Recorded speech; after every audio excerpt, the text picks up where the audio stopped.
Estamos en comunicación ahora con el ingeniero Claudio Velasco, egresado de la Universidad Nacional de La Plata, ingeniero hidráulico y civil. ¿Es así, no es cierto, Claudio? Así es, Daniel. Bueno, gracias por la comunicación, por interesarse ante las temáticas que a veces me involucran o que yo vengo participando en el tema de infraestructura. Y sí, soy egresado de la Universidad Nacional de La Plata con mucho orgullo, ¿no? Había Totalmente. leído que justamente estos días salió como que es reconocida, no sé si el Sí, nombre es entre las mejores del mundo, sí, la exacto. jerarquía que tiene. Exactamente. Y de la mejor del país fue Bueno, seleccionada también. Así que motivo de orgullo para los que somos egresados de nuestra universidad. sí, Es un orgullo ser un egresado de la UNLP, como le decimos. exactamente, Claudio, exactamente. y bueno, vos que estás muy involucrado en los temas hidráulicos, que es preocupante también algunas situaciones de la provincia, que no se haya avanzado tampoco en el desarrollo, ¿no es cierto?, de algunas soluciones, pero también podríamos decir que es auspicioso lo que anunció el gobierno bonaerense hace poco, que incluso hoy mismo lo confirmó un funcionario, de estos 600.000 millones de pesos en un plan quinquenal de obras. Sí, sí, yo había visto la información, dos cosas he visto. Por un lado, el gobernador que alrededor de 3 semanas atrás ha presentado un proyecto para que la legislatura elabore un plan quinquenal. Claro. Por otro lado, por otra vía escuché, mejor dicho, leí alguna información que ante una ante una entrevista que le hicieron al ministro de Infraestructura, Ujú. de la provincia, donde planteó que la intención de esta gestión provincial es llevar a cabo una inversión del orden de los 600.000 millones de pesos. Ujú.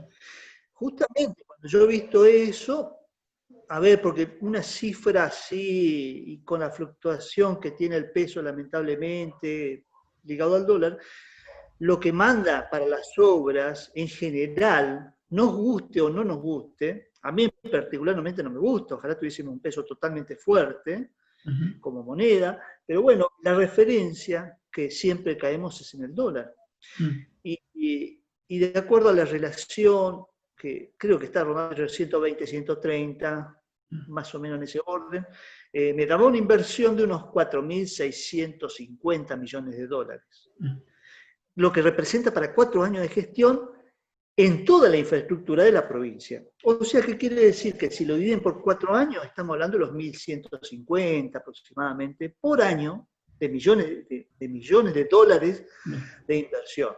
De los cuales, obviamente, en este 2016 yo creo que ya estamos muy jugados, porque por más que se arranquen obras ahora, y se paguen mejor deudas que se tienen con algunas contratistas por lo del 2019, por algo heredado, ¿no es cierto?, de la gestión anterior. Y obviamente que este año va a ser un año muy especial, ¿no?, porque ya estamos en mitad de año. Entonces, si se quiere y se tiene esa intención de invertir eso en los 3 años restantes, la verdad que, bueno, está bien, todo suma, y lo importante que yo quise ver era justamente en algo comparativo, ¿cuánto representaba esa inversión? ¿Sí? O sea, ¿lo ves como relativamente poco? Mil y algo de millones de dólares por año. Perdón, sí, tal vez fue no acertado, a lo mejor porque pude dar pie a eso. No, no. En realidad lo que pienso es que hay que ver sobre la realidad que tenemos en el día a día, en el año a año, ¿no? Vamos a ver cómo esta crisis nos afecta y las consecuencias que nos generan. Entonces pasa a ser una real incertidumbre. Al menos yo soy ingeniero, no sé mucho de economía, me suena que algo no está bien o está bastante en estado crítico la provincia, el país, con todo, lo está el mundo, por más razón lo vamos a estar nosotros. Yo he visto hoy una declaración no sé, creo que de Angela Merkel, que iba a ser 700.000 millones de euros, iban a inyectar por el tema de la crisis. Y yo decía, pero la pucha, si no no sé si me estoy equivocando en algún cero, pero son cifras muy grandes y son economías muy estables que seguramente se van a recuperar más fácilmente. En cambio, nosotros vamos a tener que ir luchando. Entonces, más allá de lo que se vaya a invertir, es un patrón, un parámetro, decir, cuánto es en dinero lo que estima el gobierno provincial que puede destinar a obras. Eso es la clave. Bueno, sobre eso yo dije, ¿es mucho o es poco, justamente? Yo en el 2015, aproximadamente en septiembre de 2015, yo llegué a presentar un análisis, llegué a presentar públicamente un análisis del tema hidráulico. Yo siempre, muchos años dedicado al tema hidráulico, a analizar desde motus propio, por más que yo sea ingeniero, que trabaje inclusive dentro del ministerio, pero en otra área, área técnica, pero en otra área que no es la hidráulica. Siempre para mí la convicción era el tema de inundaciones, como un principio por el cual estoy inclusive ingeniería, y en ese contexto lo analicé. Claro, encima, Claudio, estás hablando 2015, ¿no? Justo cuando después, como habitante de esta ciudad, habíamos atravesado la peor inundación de la historia.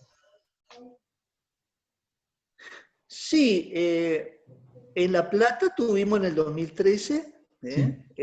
La verdad que fue algo trágico, pero a nivel provincia, a nivel macro, ¿sí? Las inundaciones tenemos desde los años 80 como que se fueron incrementando. Años 80, estamos hablando más de 30 años, donde, ¿qué pasó? ¿Creció mucho la población en el interior? No, creció normalmente. Lo que pasó es que tuvimos algo que es el cambio en la naturaleza como consecuencia del hombre, de la afectación del hombre en la naturaleza, que es el cambio climático, y ahí se fueron dando mayores lluvias con intensidad y duración. Pero bueno, para no meterme exclusivamente en el tema hidráulico, yo decía, yo llegué a presentar públicamente un informe, ¿sí?, sobre el tema hidráulico. En ese momento la inversión que estimé en cómputos y presupuesto, y yo largué obviamente el número final, que son el presupuesto que estimaba, relacionado en dólares, y en ese momento me había dado 22.000 millones de dólares.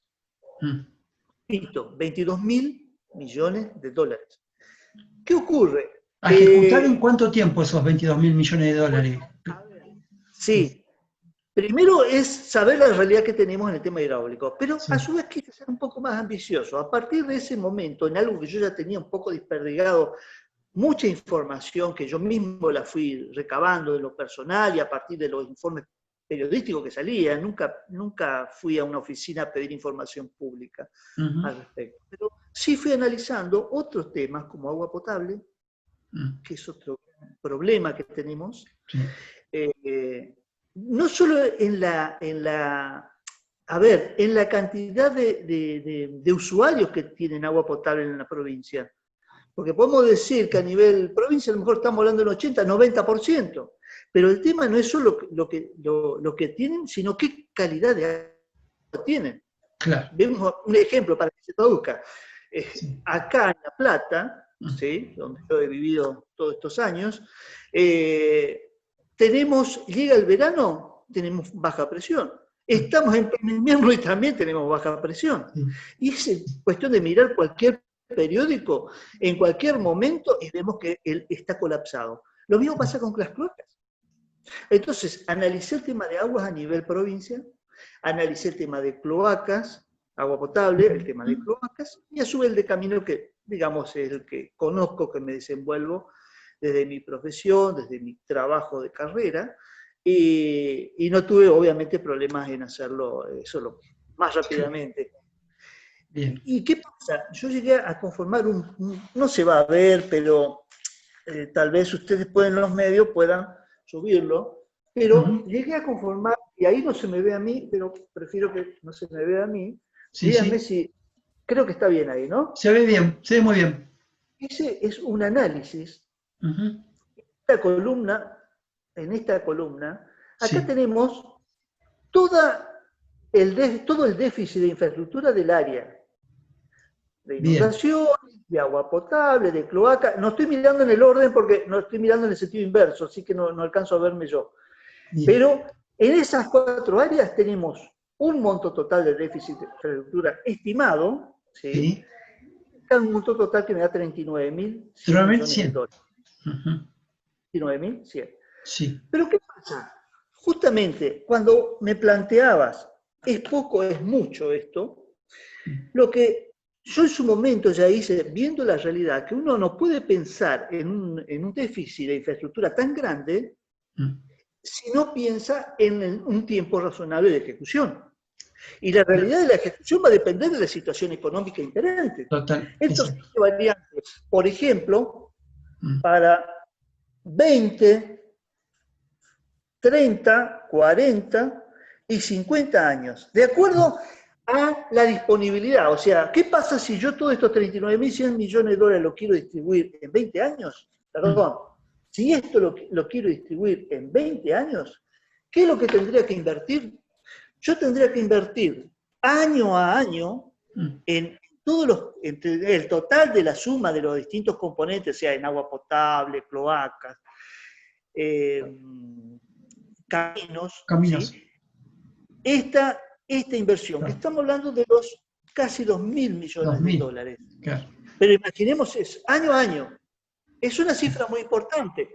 Fijémonos para comparar con lo que el resumen que yo había, la estimación que yo había hecho a partir de lo que dijo el ministro de Infraestructura, Simone. Él se refirió a 1.150 millones, no dijo eso, no. Él dijo los 600.000 millones de pesos. Claro. Eso representa a 1.150 millones de dólares por año, en los 4 años. Claro. ¿Qué ocurre?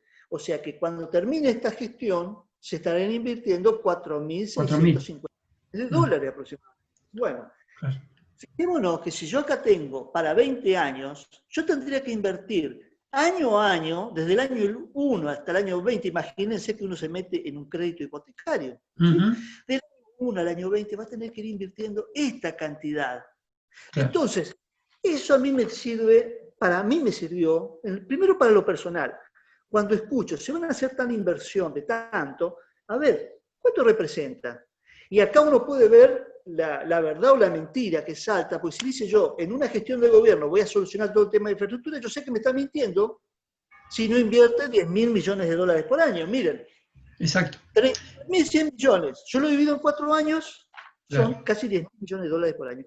Claro. ¿Qué ocurre? Esa es la situación. Entonces yo, para la inversión que estamos viendo, que se planteó, va a estar entre los 30 y 40 años. Fíjense, para 30 años yo tengo 1.300 millones, claro. Y el otro tengo 978, sí. O sea que estará en un punto intermedio. No está mal, primero la cantidad que se vaya a invertir. Lo importante es saber la realidad y sobre esa realidad tener que ir armonizando qué obras encaramos como un plan integral. Esta es la base, la planificación. Claro, lo que uno supone que con esto, si vamos a sacar esa cuenta que vamos a invertir 1.100 millones de dólares en un año, evidentemente, o por 4 años consecutivos, ¿no? Ese importe, evidentemente voy a hacer unos parches nada más, tapar algunos agujeros. No. Yo creo, no se puede planificar algo a largo plazo. Una obra, una mega obra, por ejemplo, que dure 10 años, es imposible entonces. O sea, pero que se tiene que planificar. Es que justamente la clave, ¿por qué yo presento esto? Primero quiero resaltar algo que presentó el gobernador. Me parece excelente que él haya hecho participar y le dé la posta a la parte legislativa. ¿Por qué? Porque en la parte legislativa tenemos diputados y senadores que representan a todas las regiones, todas las distintas zonas de la provincia. Entonces, estos planes a mediano, a corto, mediano y largo plazo, yo para mí le llamo corto plazo, inclusive hasta una gestión de gobierno. Imagínense que si yo tengo que invertir en 20 años, voy a tener que invertir en 5 gestiones de gobierno provincial.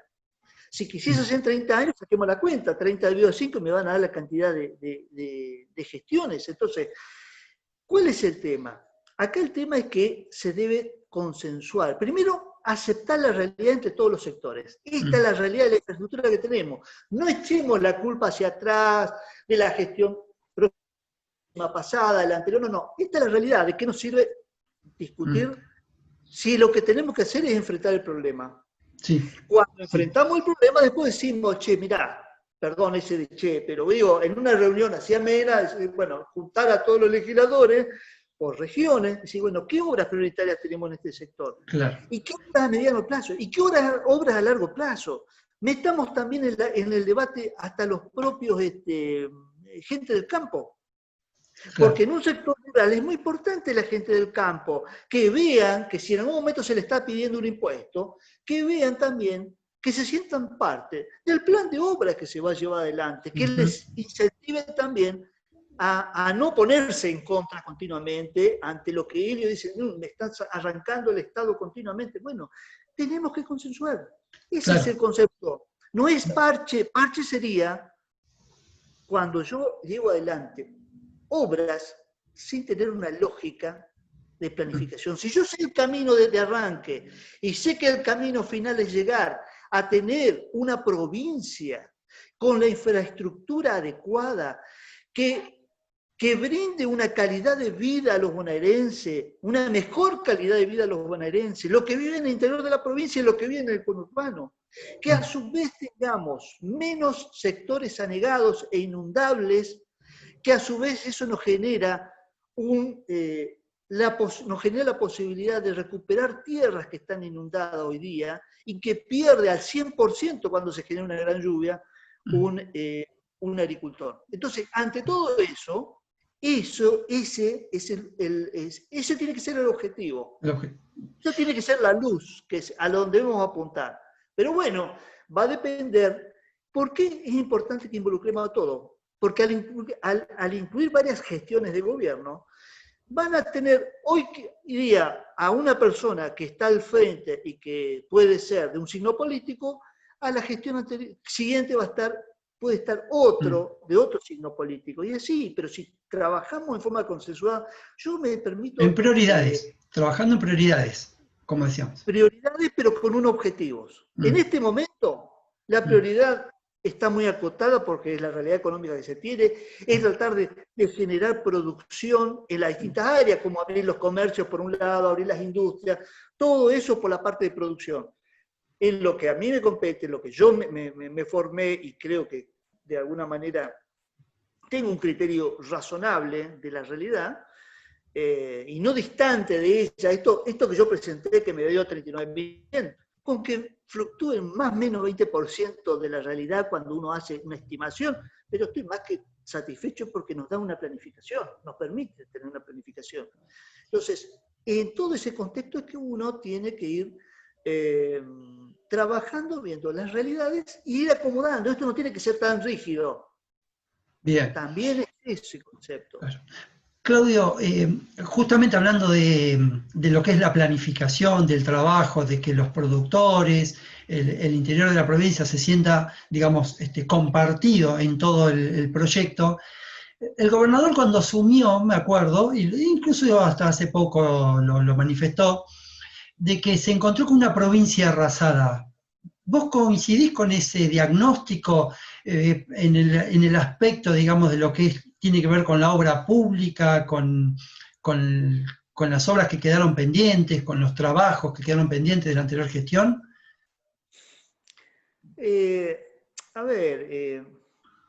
Yo creo que tal vez se refirió fundamentalmente a una gestión que ya en el 2019 prácticamente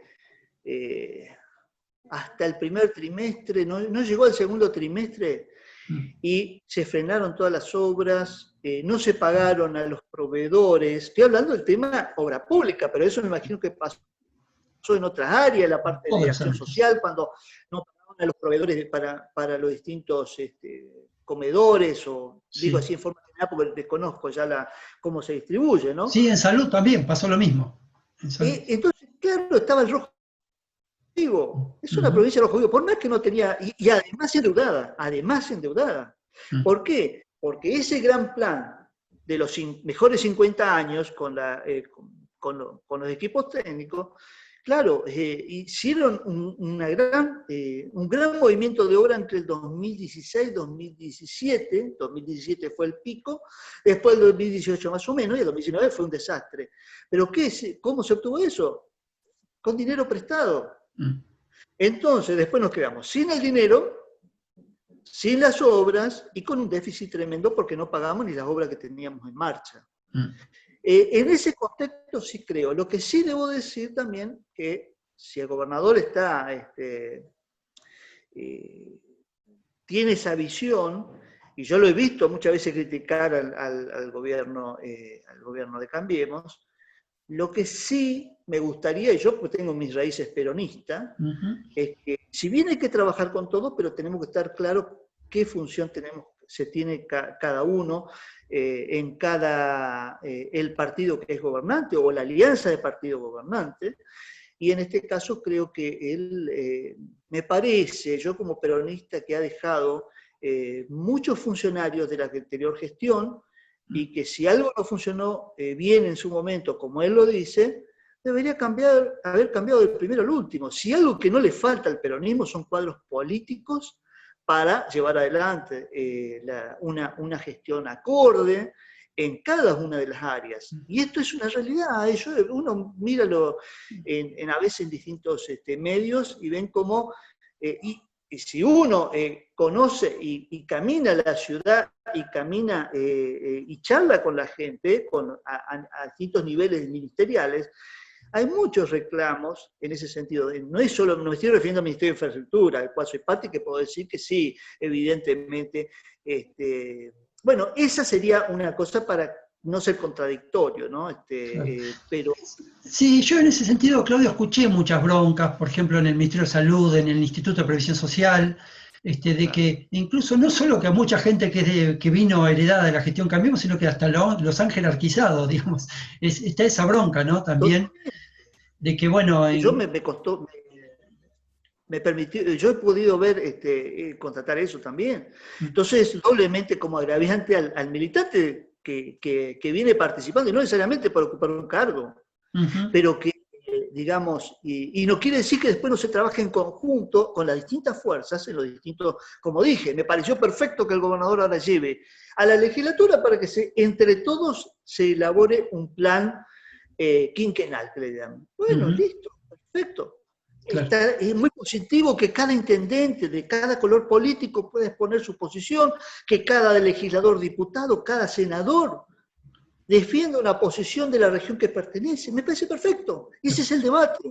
Esa es la democracia. Sí, sí, sí. Incluso, Claudio, quiero creer, tal vez vos pienses lo mismo, de que este entrenamiento que dio la pandemia, ¿no? Obligado a muchos dirigentes políticos a sentarse a una mesa de distinto color político, partidario, a tratar de frenar el avance del coronavirus. Creo que ahora tal vez los políticos estén un poco entrenados a eso, ahora a verse distintas caras en una mesa.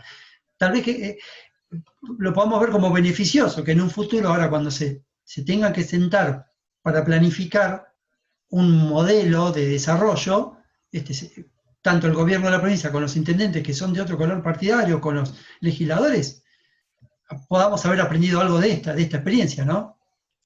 Sí, a ver, yo en lo personal lo que digo, qué bueno sería que, porque también lo he planteado, ¿no? En charlas así que uno ha tenido, digo, qué bueno sería que en el momento crítico, mejor dicho, cuando se empezó el tema de la pandemia y se tomaron medidas acá, todo el arco político se unió para apoyar y no había nada que signifique estar en contra, no había una oposición salvaje. Hoy día, solamente de la oposición se dividen en dos aguas. Los que están gobernando, que tienen un enlace continuo con el Poder Ejecutivo, tanto nacional como provincial, ¿sí? Sigue trabajando de forma armónica. Aquel que no tiene responsabilidades, pero sí tiene una función importante dentro del partido, que son los que no están en el gobierno en forma directa, del gobierno de la oposición, por ejemplo el caso de Rodríguez Larreta, ellos están en una posición que ella es de confrontación. Y tratan de buscarle la vuelta en todo esto. Y en un momento más crítico que en realidad de un punto de vista epidemiológico. ¿Qué es lo que digo yo? Yo he tenido una experiencia en el año 92, 1992. Yo todavía no estaba recibido, y una pequeña anécdota, un minuto nomás. No estaba recibido, estaba como práctica en rentada en el Ministerio de Infraestructura, y a mí en ese momento me llamó el ministro de Obras Públicas de Corrientes, del cual yo soy oriundo, y en Goya, que había una gran inundación, se venía una gran inundación del Paraná, que ahí una vez que pasa el agua es un mes entero con lluvias, con el agua que inundó la ciudad, perdón, ¿sí? Por el gran caudal que tiene. Entonces, en ese momento crítico, todas las fuerzas de concejales de distintas vertientes estaban todos de acuerdo. Una vez que pasó el pico de la crecida y la ciudad soportó el terraplén que construimos, les puedo asegurar que de vuelta vinieron las mezquindades políticas, las agachadas. Yo creo que acá, ojalá que tengamos, aunque sea un nivel, un escalón superior de convivencia y de pensar. Por eso que, por ejemplo, yo apuesto a presentar una realidad que nos involucre a todos. Porque acá tiene que intervenir tanto oficialismo y oposición. Yo escuché muchas veces una comparación, yo quisiera hacer una comparación con el pacto, es un tema político que seguro me empiezan a pegar después que lo digo, pero el pacto de la Moncloa, que se hace tanta referencia en la política, en el caso de España, bueno, acá un pacto donde se hable de la realidad y coincidamos en la realidad y entre todos construyamos un proceso, una serie de pasos, como una gran escalera, que nos permita salir del pozo en que nos encontramos, con el déficit de infraestructura, por ejemplo, me refiero a eso, también obviamente les interesa, pero al menos el déficit de infraestructura, y podamos realmente brindar esa mejor calidad de vida que todos los bonaerenses nos merecemos. Ese es Fijar prioridades. Ojalá que se dé. ¿Cómo? Fijar prioridades, ¿no es cierto?, para atender. Sí. Y de sacarnos la mezquindad, porque cada uno puede mantener su color político, sus diferencias, pero siempre que sean diferencias constructivas. No ser oposición por oposición, eso creo que no nos sirve. Los anti de un lado y del otro no nos sirven. Como argentinos. No puede ser, hoy le llaman grieta. Yo siempre digo que, últimamente estoy diciendo que no es grieta, es parte de esa confrontación que se ha dado de años, donde tenemos una clase media que está luchando para permanecer, en mi caso con el convencimiento que a partir de los gobiernos peronistas se ha dado esa mayor distribución de riqueza, y tenemos en su momento una derecha conservadora, que hoy día tiene otro formato, pero que en el fondo es lo mismo, y que apoya mucha masa también de la clase media, pero que, como dicen, pueden apoyar y está bien, es parte de la democracia. Se visten de la parte, hablando en este caso de lo que sería la situación de la falta hasta de libertades, pero hasta de eso usan una política. Entonces, creo que tenemos que dejar de ambos lados esta diferencia, y para eso tenemos que presentar las realidades. Me pareció como ejemplo muy perfecto lo que estuvo haciendo y siguen trabajando Nación con Ciudad de Buenos Aires, Ciudad de Buenos Aires con provincia, discutiendo, seguramente las discusiones que deben ser grandes, pero con un objetivo común, que es decir, bueno, ¿cómo frenamos la pandemia? Acá, ¿cómo sacamos a la provincia adelante? ¿Cómo hacemos las obras que necesitamos? ¿Sabías que en el tema hidráulico nomás, un ejemplo, en el conurbano en su momento el análisis que dice que sigue estando vigente, porque la situación no cambió del 2015 hasta ahora, tenemos un déficit de los 6.000 millones de dólares. Entonces digo, tenemos que pensar en eso. Tenemos que pensar en la cantidad de barrios y de asentamientos, casi 1.500 barrios, 1.500 asentamientos en toda la provincia. Y acá en La Plata, en particular, tenemos 140. Y estamos hablando de mucha gente, ¿sí? Entonces, creo que tenemos que ver la política desde otro ángulo, desde el ángulo que le interesa a la gente. Y para eso, creo que la primera cosa que le interesa a la gente es que se le diga la verdad. La verdad no duele, lo que más duele es que se le mienta. No digo que se lo mienta de forma adrede, no, pero con responsabilidad lleguemos a esa verdad. Y después vemos cuántos años, sean 20 años, 30 años, bueno, si se dice la verdad, la gente al menos va a decir, miren, van a entender que si yo quiero hacer una hipoteca y comprar mi primer casa, a lo mejor a los 5 años no voy a poder, voy a tener que hacerlo a los 20. Bueno, acá pasa lo mismo. Yo para cubrir este gran déficit no voy a terminarlo en 10 años. Yo te agradezco muchísimo, Claudio. Estamos en contacto permanente y a disposición, ¿sí? Bueno, el agradecido soy yo también, y sí, por supuesto, quedo a disposición de todo lo que surgiese, ¿no? Muy bien, gracias, Claudio. Hasta cualquier momento. Hasta cualquier momento, exactamente.